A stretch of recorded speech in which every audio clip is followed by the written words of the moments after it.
बिस्मिल्लाहिर्रहमानिर्रहीम। अस्सलाम वालेकुम स्टूडेंट्स। पिछले लेक्चर में हमने सॉल्युबिलिटी में सॉल्यूट सॉल्वेंट इंटरेक्शंस पढ़ा था और फिर हमने कुछ एग्जांपल पढ़े थे कि हम जब आयनिक कंपाउंड को पोलर में हल करते हैं तो क्या होता है, और जब हम आयनिक कंपाउंड को नॉन पोलर में हल कर रहे होते हैं तो तब क्या होता है आपके पास। क्योंकि आपने एक रूल पढ़ा था फॉर सॉल्युबिलिटी, वो जो कॉमन सेइंग थी, that was like dissolve like. That means कि अगर सल्यूट और solvent particle same structure same properties रखेंगे तो एक दूसरे में हल होंगे, अगर नहीं रखेंगे तो एक दूसरे में हल नहीं होंगे। आज के लेक्चर में हम ये पढ़ेंगे कि अगर हमारे पास जब सॉल्वेंट्स और सल्यूट जो है वो दोनों लिक्विड्स हो आपके पास, वो दोनों क्या हो, लिक्विड्स। मतलब सल्यूट भी लिक्विड है आपके पास, सॉल्वेंट भी आपके पास लिक्विड है। जैसे अल्कोहल इन वाटर है आपके पास, ऑयल इन वाटर है, ये आपके पास सल्यूट और सॉल्वेंट दोनों की अगर हम कहें तो वो लिक्विड्स है। ठीक है, क्या है, लिक्विड्स। ठीक है, अब liquid solute and solvent that are not soluble in each other are immiscible. वो लिक्विड सल्यूट और सॉल्वेंट जो एक दूसरे में हल नहीं हो सकते तो उनको हम इममिसेबल कहेंगे, या उसका दूसरा जो वर्ड उसके लिए यूज़ होता है दैट इज़ इममिक्सेबल। क्या कहते हैं, इममिक्सेबल। ठीक है, मतलब जो हल नहीं हो सक रहे होते। तो जो अगर आपके पास सल्यूट और सॉल्वेंट दोनों क्या है, एक दूसरे में हल नहीं हो रहे, तो आपने कहना है कि दीज आर इममिसेबल लिक्विड। जैसे कि for example benzene and water shown in figure, आपको बेंजीन एंड वाटर दिखाया गया है यहाँ पे, तो वे एक दूसरे में हल नहीं होते क्योंकि इन दोनों का नेचर ही बिल्कुल चेंज है। एक आपके पास बेंजीन है C6H6 और दूसरा आपके पास H2O है। तो अगर आप देखें तो बेंजीन नॉन पोलर है जबकि वाटर जो आपके पास है वो पोलर है। तो सेम बात वहीं पे जैसे हमने कही थी कि लाइक डिज़ोल्व लाइक, वही बात यहाँ पे भी अप्लाई होगी। अगर आपके पास दो liquids same nature same properties के हैं तो आपके पास वो एक दूसरे में हल होंगे। अगर वो दो लिक्विड्स एक दूसरे के मतलब सेम प्रॉपर्टी सेम स्ट्रक्चर या सेम नेचर उन वो शेयर नहीं कर रहे तो आपके पास वो एक दूसरे में हल नहीं होंगे। तो वो लिक्विड जो एक दूसरे में हल नहीं होते तो उसको हम इममिसेबल और इममिक्सेबल लिक्विड्स कहते हैं। ठीक है, फॉर एग्जांपल आपको बेंजीन और वाटर का एग्जांपल दिया है। बेंजीन और वाटर आपके पास इममिसेबल है क्योंकि ये एक दूसरे में हल नहीं होते, और आप जब भी इन दोनों को ऐड करते हो एक दूसरे के साथ तो आपको दो डिस्टिंक्ट यानी दो अलग अलग दो डिफरेंट पेजेस आपको दिखेंगे।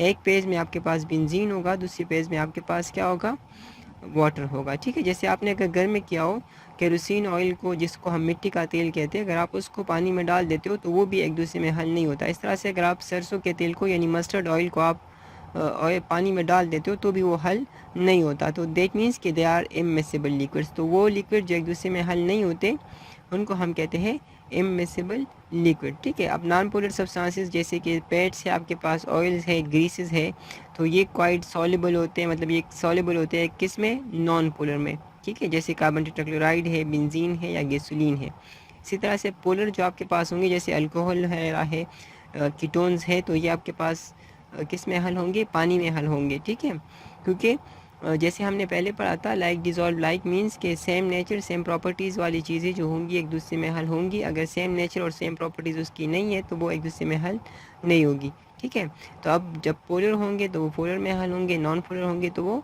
नॉन पोलर में हल होंगे। ठीक है, तो यहाँ पे आपको बताया जा रहा है कि non polar substances such as fats oils and greases are generally quite soluble in non polar liquids such as carbon tetrachloride, benzene and gasoline.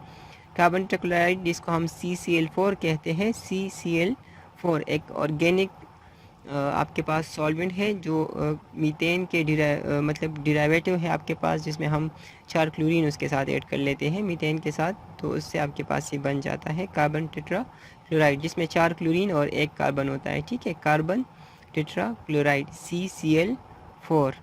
ठीक है, बेंजीन तो आप जानते हो C6H6 को कहते हैं। एंड गैसोलीन्स आर ऑटोमोबाइल ऑयल्स जो आपके पास है जिसमें पेट्रोल आता है, डीजल वगैरह आता है, तो ये आपके पास सारे गैसोलीन में आते हैं। ठीक है, अब liquid that dissolve freely in one another in any proportion are said to be completely miscible. अगर आपके पास दो लिक्विड है और वो हर मतलब कि हर प्रोपोर्शन में आप उनको ऐड करो, हर प्रोपोर्शन का मतलब ये है कि ऐसा नहीं कि आप एक को उनके कोई फिक्स अमाउंट हो, उस अमाउंट में आप हल करो तो वो हल होंगे, अगर नहीं करो तो वो हल नहीं होंगे। एनी प्रोपोर्शन का मतलब ये होता है कि आप किसी भी अमाउंट में उन दोनों को ले लो, एक को ज़्यादा ले लो, दूसरे को कम ले लो, या पहले वाले को कम लेके दूसरे वाले को ज़्यादा ले लो, तो भी आपके पास वो एक दूसरे में हल अगर कम्प्लीटली हो रहे तो दैट मीन्स कि वो कम्प्लीटली मिसेबल है। अगर जैसे कि आपके पास एग्जांपल में आपको दिया है बेंजीन एंड कार्बन टेट्राक्लोराइड जो है वो कम्प्लीटली मिसेबल है क्योंकि दोनों नॉन पोलर है, ठीक है। इस तरह से जो नॉन पोलर मॉलिक्यूल होते हैं, of these substances exert no strong forces of attraction और repulsion and the molecules mix freely with one another, ठीक है। क्योंकि आपके पास नॉन पोलर में जो सॉल्यूट सॉल्वेंट इंटरेक्शन होते हैं वो भी इतने स्ट्रॉन्ग नहीं होते, और जो सॉल्वेंट सॉल्वेंट इंटरेक्शन होते हैं वो भी इतने स्ट्रॉन्ग नहीं होते। तो इस वजह से वो क्या होते हैं, एक दूसरे को अट्रैक्ट नहीं कर रहे होते या रिपेल नहीं कर रहे होते, तो एक दूसरे में वो इजीली हल हो जाते हैं, ठीक है। तो आपको यहाँ पे मतलब बताया जा रहा है कि यहाँ पे कोई कंपटीशन नहीं होती, मतलब कि ना ही स्ट्रॉन्ग फोर्सेस ऑफ अट्रैक्शन होते हैं ना ही रिपल्शन होते हैं, तो इसलिए वो फ्रीली एक दूसरे में हल हो सकते हैं, ठीक है। जबकि आपने जैसे पोलर में पढ़ा था तो वहाँ पे आपके पास क्या था कि वहाँ पे स्ट्रॉन्ग फोर्सेस ऑफ अट्रैक्शन होती थी, तो उसमें आपके पास फिर कंपटीशन होती थी, जिसका मैंने आपको बताया था कि सॉल्यूट सॉल्यूट इंटरेक्शन और सॉल्यूट सॉल्वेंट इंटरेक्शन और सॉल्वेंट सॉल्वेंट इंटरेक्शन, ये 3 इंटरेक्शन हुआ करती थी, और उनमें आपके पास फिर ये सॉल्यूट सॉल्वेंट इंटरेक्शन की फाइट होती थी, मतलब कंपटीशन होती थी सॉल्यूट सॉल्यूट और सॉल्वेंट सॉल्वेंट इंटरेक्शन के साथ, और अगर ये सॉल्यूट सॉल्वेंट इंटरेक्शन विन कर जाता तो आपके पास वो चीज़ हल हो जाती। नॉन पोलर में इस तरह की कोई झंझट नहीं है, बस आपके पास वहाँ पे ना रिपल्शन स्ट्रॉन्ग होते हैं ना कोई अट्रैक्शन स्ट्रॉन्ग होते हैं, तो इस वजह से वो फ्रीली क्या हो जाते हैं, एक दूसरे में हल हो जाते हैं, ठीक है। अभी ये देखिए, तो आपको इथेनॉल और वाटर की एग्जांपल दी गई है, दीज आर पोलर लिक्विड्स है आपके पास, तो ये भी क्या होते हैं, मिक्स हो जाते हैं, ठीक है। अब क्यों मिक्स होते हैं तो आपको उसकी वजह बताई गई है कि OH ग्रुप जो अल्कोहल में होता है इथेनॉल में, जिसका फार्मूला आपको यहाँ पे दिया गया है C2H5OH, या ये देखिए C2H5OH, तो इसमें जो OH वाला पार्ट होता है ये आपके पास पोलर होता है, क्या होता है, पोलर, ठीक है। This group can form hydrogen bond, और ये ग्रुप आपके पास हाइड्रोजन बॉन्ड बना सकता है। क्यों बना सकता है, तो आपने जैसे हाइड्रोजन बॉन्डिंग के कंडीशंस पढ़े थे, अगर आपको याद हो तो आपने पढ़ा था कि हाइड्रोजन बॉन्डिंग बनाने के लिए आपके पास 3 कंडीशंस होती है। एक, उसमें हाइड्रोजन होना चाहिए, दूसरा उसमें मोस्ट इलेक्ट्रोनेगेटिव एलिमेंट होना चाहिए जैसे कि फ्लोरीन, ऑक्सीजन और नाइट्रोजन, ठीक है, एंड तीसरा, उन मोस्ट इलेक्ट्रोनेगेटिव एलिमेंट के साथ लोन पेयर ऑफ इलेक्ट्रॉन होना चाहिए, कम से कम एक। तो यहाँ पे अगर आप देखें तो इस ऑक्सीजन के पास 2 लोन पेयर ऑफ इलेक्ट्रॉन अभी भी मौजूद है, क्योंकि इसके पास 6 इलेक्ट्रॉन इसके लास्ट शेल में होते हैं। तो एक यहाँ पे कार्बन के साथ शेयर किया हुआ है, एक हाइड्रोजन के साथ शेयर किया हुआ है, बाकी जो 4 इलेक्ट्रॉन है मतलब कि 2 पेयर ऑफ इलेक्ट्रॉन है वो अभी भी इसके साथ लोन मतलब कि प्री है, अनबॉन्डेड है, उसको हम लोन पेयर ऑफ इलेक्ट्रॉन कहते हैं। तो जैसे कि यहाँ पे इस ऑक्सीजन के साथ लोन पेयर ऑफ इलेक्ट्रॉन भी है, इसकी कंपोजिशन अगर देखें तो हाइड्रोजन भी है इसमें, ऑक्सीजन भी है, दैट मीन्स कि ethanol is capable of making hydrogen bond, ये हाइड्रोजन बॉन्ड बना सकता है, ठीक है, एज वेल एज वाटर भी बना सकता है। तो आपके पास क्या होगा, अब इथेनॉल जो है वो वाटर के साथ भी हाइड्रोजन बॉन्ड बना सकता है, खुद एक दूसरे के साथ मतलब कि जो बाकी इथेनॉल मॉलिक्यूल्स हैं उनके साथ भी क्या कर सकता है, हाइड्रोजन बॉन्ड बना सकता है, इसमें ये कैपेबिलिटी है। The intermolecular forces in the mixture are so similar to those in pure liquids, ठीक है। और अब देखें तो आपके पास चूँकि दोनों लिक्विड जो आपके पास है इथेनॉल और वाटर दोनों हाइड्रोजन बॉन्ड बनाने की कैपेबिलिटी रख रहे हैं, दैट मीन्स कि इनमें जो फोर्सेस ऑफ अट्रैक्शन है, इंटरमॉलिक्यूलर फोर्स ऑफ अट्रैक्शन, वो जब प्योर लिक्विड में थे तो भी हाइड्रोजन बॉन्ड थे, जब अब सोल्यूशन फॉर्म में है तो भी आपके पास क्या है, हाइड्रोजन बॉन्ड ही है, दैट मीन्स कि ये एक दूसरे में क्या होंगे, हल होंगे, ठीक है। The components of this system exist in a single phase, और आपके पास जब भी आपके पास 2 लिक्विड्स एक दूसरे में हल होंगे तो उनमें जो कंपोनेंट्स होंगे वो सिंगल पेज में रहेंगे, मतलब कि यूनिफॉर्म अरेंजमेंट उसमें होंगे, उसकी कंपोजिशन यूनिफॉर्म होगी। आप उसमें नहीं बता सकते होंगे कि इसमें अल्कोहल के मॉलिक्यूल कौन से हैं, इसमें वाटर के मॉलिक्यूल कौन से हैं। जैसे हमने इममिसिबल में पढ़ा कि वहाँ पे जो कंपोनेंट्स होते हैं, जो 2 लिक्विड्स होते हैं वो 2 डिस्टिंक्ट पेज में रहते हैं, मतलब कि 2 अलग अलग उनके पेजेस होती है, अलग अलग उनके फॉर्म्स होते हैं। एक पेज में आपके पास एक लिक्विड होगा, दूसरी पेज में दूसरा, चूँकि वो एक दूसरे में हल नहीं हो रहे होते। लेकिन यहाँ पे चूँकि मामला थोड़ा सा डिफरेंट है, यहाँ पे जो लिक्विड्स है वो एक दूसरे में हल हुए होते हैं, दैट मीन्स कि वो होमोजीनियस मिक्सचर बना चुके होते हैं। और होमोजीनियस मिक्सचर में आपके पास जो कंपोजिशन होती है, जो arrangement of particles of the mixture होती है, वो क्या होते हैं, वो यूनिफॉर्म होते हैं, ठीक है। और उसमें आप पे कंपोनेंट्स के पार्टिकल्स के दरमियान डिस्टिंक्शन या डिफ्रेंशिएशन या डिस्टिंग्विश आप उनको नहीं कर सक रहे होते, ठीक है। अब देखें तो आपको कह रहे हैं hydrogen bonding between the solute and solvent enhances the solubility of ethanol in water. अब यहाँ पे सल्यूट एंड सॉल्वेंट कौन सा होगा?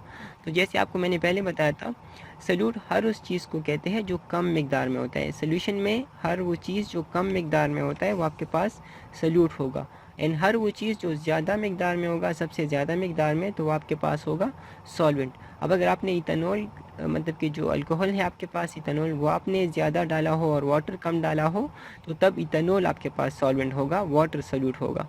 अगर आपने वाटर ज़्यादा डाला है और इथेनॉल कम डाला है, तो फिर आपके पास वाटर सॉल्वेंट होगा, इथेनॉल आपके पास सॉल्यूट होगा। ठीक है, तो आपको कह रहे हैं कि अगर सॉल्यूट और सॉल्वेंट, अगर दो लिक्विड्स है आपके पास और उसमें जो सॉल्यूट और सॉल्वेंट है उनके बीच में हाइड्रोजन बॉन्डिंग बनने की सलाहियत मौजूद है, मतलब कि वो एक दूसरे के साथ हाइड्रोजन बॉन्ड बना सक रहे होते हैं, तो आपके पास वो क्या होंगे, वो एक दूसरे में हल होंगे, उनकी सॉल्युबिलिटी जो है आपके पास वो इन्हेंस होगी, ज़्यादा होगी।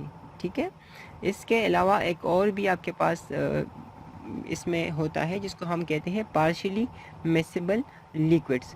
पार्शियली मिक्सेबल वो होते हैं जो हर प्रोपोर्शन में हल नहीं होते, मतलब जो आधे आधे हल हो जाते हैं, कुछ प्रोपोर्शन में हल हो जाते हैं, कुछ नहीं होते। जैसे कि आपके पास पिनोल और वाटर का जो मिक्सचर होता है वो पार्शियली मिक्सेबल होता है, पार्शियली मिक्सेबल। तो हमारे पास लिक्विड मतलब लिक्विड सॉल्यूट एंड सॉल्वेंट में आपके पास 3 कैटेगरीज है। जब आपके पास वो मिक्सेबल हो, एक दूसरे में हल हो रहे हो, एक आपके पास वो इमिक्सेबल हो, एक दूसरे में हल नहीं हो रहे हो, एंड तीसरा आपके पास पार्शियली मिक्सेबल हो, दैट मीन्स कि वो टू सम एक्सटेंट हल हो रहे हो और बाकी हल नहीं हो रहे हो। आप एग्जांपल लिख सकते हो उनके लिए। तो मिक्सेबल के लिए आपके पास water and ethanol, benzene and carbon tetrachloride है, और इमिक्सेबल के लिए आपके पास है वाटर और बेंजीन या वाटर और केरोसिन ऑयल, या जो भी आप लेना चाह रहे हो वो आप ले सकते हो यहाँ पे। ठीक है, और जो पार्शियली मिक्सेबल है आपके पास, उनके लिए आपके पास एग्जांपल है phenol and water. Phenol and water, phenol benzene का एक डेरिवेटिव है C6H5OH, उसका फार्मूला है C6H5OH, पिनोल का फार्मूला है, बेंजीन का डेरिवेटिव होता है। तो वो क्या होता है, वो पानी में हल हो जाता है कुछ हद तक। ठीक है, उसके अलावा फिर वो हल नहीं होता आगे। ठीक है, ये देखिए आपको ये बताया जा रहा है लिक्विड सॉल्यूट एंड सॉल्वेंट अगर आपके पास 3 तरह के होते हैं, अगर वे एक दूसरे में हल होते हैं हर प्रोपोर्शन में, तो they are called completely mixable और कम्प्लीटली मिक्सेबल लिक्विड्स। ठीक है, अगर वो कुछ हद तक हल हो रहे हैं, मतलब टू सम एक्सटेंट वो हल हो रहे हैं, बाकी नहीं हो रहे, तो आपने कहना है पार्शियली मिक्सेबल और मिक्सेबल। ठीक है, और अगर वो बिल्कुल हल नहीं हो रहे तो आपने कहना है इमिक्सेबल और इमिक्सेबल। एम वर्ड आपके पास नेगेटिव सेंस में यूज़ होता है, तो इमिक्सेबल और इमिक्सेबल का मतलब होगा कि हल नहीं हो रहे। ठीक है, अगर वो एक दूसरे में हल नहीं हो रहे तो आपने कहना है कि ये इमिक्सेबल और इमिक्सेबल है। अगर हल हो रहे तो आपने कहना है कम्प्लीटली मिक्सेबल और कम्प्लीटली मिक्सेबल है। और अगर कुछ हद तक हल हो रहे, टू सम एक्सटेंट आपके पास वो हल हो रहे, तो आपने कहना है कि ये क्या है, ये आपके पास है पार्शियली मिक्सेबल और मिक्सेबल लिक्विड्स। ठीक है, अब देखिए कम्प्लीटली मिक्सेबल के एग्जांपल आपके पास पोलर में ये है कि वाटर और अल्कोहल, वाटर और कीटोन, ये आपके पास दोनों पोलर होते हैं, तो एक दूसरे में हल हो सक रहे होते हैं। ठीक है, इस तरह से नॉन पोलर को देखें तो बेंजीन भी नॉन पोलर, ईथर भी नॉन पोलर, ये एक दूसरे में हल हो जाते हैं। बेंजीन और कार्बन टेट्राक्लोराइड ये भी एक दूसरे में हल हो जाते हैं। ठीक है, तो ये आपके पास मिक्सेबल यानी कम्प्लीटली मिक्सेबल लिक्विड्स के एग्जांपल है। इस तरह से पार्शियली मिक्सेबल के एग्जांपल या पार्शियली मिक्सेबल के एग्जांपल आपके पास है पिनोल। ठीक है, C6H5OH उसका फार्मूला है, और वो वाटर के साथ जब कंबाइन होता है तो आपके पास ये पार्शियली मिक्सेबल होते हैं। तकरीबन 34:66 रेशो आपके पास ये एक दूसरे में हल हो जाते हैं। ठीक है, अब देखें इमिक्सेबल लिक्विड्स की एग्जांपल आपको दी गई है। इमिक्सेबल और इमिक्सेबल में आपके पास वाटर है और उसके साथ बेंजीन है, या वाटर है और कार्बन टेट्राक्लोराइड है। वाटर और ऑयल ये आपके पास सारे क्या है, इमिक्सेबल लिक्विड है, ये एक दूसरे में हल नहीं हो रहे होते। ठीक है, तो ये आपने याद रखना है। ठीक है, अच्छा, पार्शियली मिक्सेबल लिक्विड्स और मिक्सेबल लिक्विड को अगर आपने कम्प्लीटली मिक्सेबल में कन्वर्ट करना है तो आपने उसका टेम्परेचर हाई करना होता है। ये एक दूसरे में वैसे हल नहीं होते, लेकिन अगर आप टेम्परेचर ज़्यादा कर लेते हो तो आपके पास ये हल हो जाते हैं। ठीक है, क्लियर। और यहाँ पे भी आपके पास कम्प्लीटली इमिसिबल में आपके पास यूनिफॉर्म कंपोजिशन होगी, इसमें आप सल्यूट और सॉल्वेंट के दरमियान फ़र्क महसूस, यूनिफॉर्म कंपोजिशन उनकी होती है, मतलब आपको उनके सल्यूट और सॉल्वेंट में फ़र्क महसूस नहीं हो रहा होता कि कौन सा इसमें सल्यूट है कौन सा सॉल्वेंट है। इसमें भी आपके पास 2 डिस्टिंक्ट पेजेस होंगी। फिर एक पेज में आपके पास नीचे में एक जो परस करे आपके पास पिनोल है और वाटर है, तो पिनोल चूँकि हैवियर है वाटर से, अगर आप इनके मॉलिक्यूलर साइज़ को कंपेयर कर लेना तो इसका है H2O, मतलब तकरीबन कोई 18 AMU उसका आपके पास मॉलिक्यूलर मास आ रहा है। आप अगर मालूम करें 16 एटॉमिक मास ऑक्सीजन का है और हाइड्रोजन का 1 है, तो 2 × 1 + 2 हो जाएगा, और +16 2 + 16 = 18। इनका अगर हम करें तो ये आपके पास कोई 6 × 12 आपके पास 72 आ जाएगा। कार्बन टेट्राक्लोराइड, ये जो कार्बन है आपके पास C6, इनका आपके पास आ जाएगा 6 × 12 72 आ जाएगा। फिर 5 आपके पास हाइड्रोजन है 6, ये 1 ये हुआ तो +6 आ जाएगा, और उसके साथ ऑक्सीजन भी एक है तो 16 आ जाएगा। इन सब को ऐड करेंगे तो आपके पास कोई मतलब 88 और 6 कोई 94 आपके पास इसका मास आता है। तो 94 AMU आपके पास जो है ये काफ़ी हेवी है देन वाटर वाला। तो आपके पास जब पार्शियली इमिसिबल जो आपके पास, सॉरी पार्शियली मिसिबल जो आपके पास होते हैं, उनकी जब आप सोल्यूशन बनाओगे तो आपके पास 2 डिस्टिंक्ट पेजेस बनेंगे। नीचे वाले में आपके पास, जैसे अगर इन दोनों की हम मिसाल ले लें तो पिनोल चूँकि डेंसर है तो वो नीचे आएगा, दैट मीन्स कि ज़्यादा पिनोल नीचे, यहाँ पे ज़्यादा पिनोल होगा, कम उसमें पानी होगा। दैट मीन्स कि नीचे वाले पेज में आपके पास पिनोल आपके पास सॉल्वेंट होगा, पिनोल क्या होगा, सॉल्वेंट, जबकि आपके पास जो वाटर है वो सल्यूट होगा। ऐसा क्यों है, तो मैंने आपको रीज़न बता दिया है, क्योंकि पिनोल की मॉलिक्यूलर मास ज़्यादा है, तो पिनोल का मॉलिक्यूलर मास ज़्यादा होने की वजह से ज़्यादा पिनोल जो है वो नीचे होगा आपके पास, ठीक है। तो यहाँ पे पिनोल जो है वो ज़्यादा मकदार में है, तो जो चीज़ ज़्यादा मकदार में होती है उसको हम सॉल्वेंट कहते हैं। वाटर उसमें कम हल हुआ होता है तो उसको हम फिर क्या कहते हैं, वाटर यहाँ पे सल्यूट है। अगर ऊपर के पेज को हम देखेंगे, ऊपर जो आपके पास होगा तो उसमें आपके पास क्या होगा, पानी आपके पास सॉल्वेंट होगा, ठीक है, वाटर, क्योंकि वाटर लाइटर है वो ज़्यादा यहाँ पे होगा, और जो पिनोल है आपके पास वो आपके पास सल्यूट होगा। पिनोल क्या होगा, सल्यूट। तो ये आपने याद रखना है, ठीक है। ये पार्शियली मिसिबल में आपके पास इस तरह होता है।